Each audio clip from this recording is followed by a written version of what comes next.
Le travail de mémoire des conflits contemporains participe pleinement à la formation des jeunes citoyens. Heureux ceux qui sont morts sur un dernier haut lieu. Ces derniers, plus que quiconque, doivent s'imprégner des leçons de notre histoire. Aucune commémoration n'est anodine, et dans le contexte de la Seconde Guerre mondiale, certaines ont pu être assimilées à des actes de résistance passibles d'emprisonnement.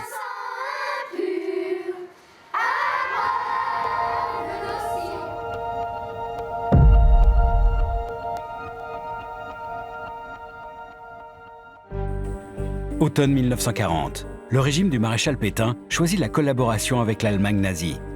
Paris occupé devient un lieu de plaisir pour les soldats allemands. Côté français, le ressentiment grandit devant l'occupation et l'humiliation de la défaite.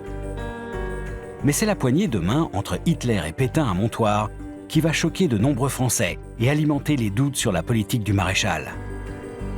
Dès lors, les premiers graffitis fleurissent sur les murs et des tracts appelant à manifester le 11 novembre circulent.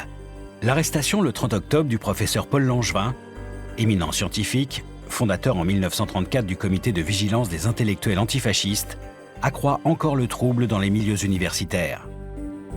À l'approche de la commémoration de l'armistice, les étudiants et les lycéens parisiens envisagent de se rendre sur les Champs-Élysées pour s'incliner devant la tombe du soldat inconnu. Depuis Londres, la radio de la France libre les y encourage. Les Français parlent aux Français.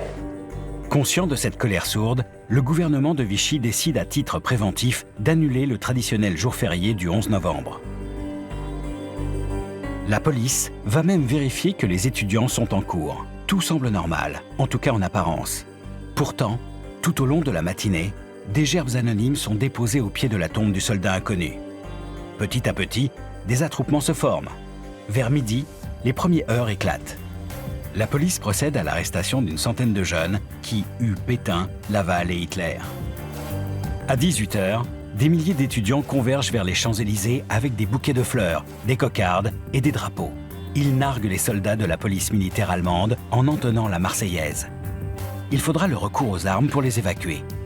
Les Allemands sont surpris. Ils ne comprennent pas encore qu'ils font face aux premiers actes collectifs de résistance. La manifestation et les heurts du 11 novembre 1940 confirment l'appel du 18 juin. Le refus de l'occupation n'existe pas qu'à Londres, mais aussi en France. Pétain avait rendu la France muette, clamera un manifestant. Nous, les lycéens, lui avons permis de retrouver la parole.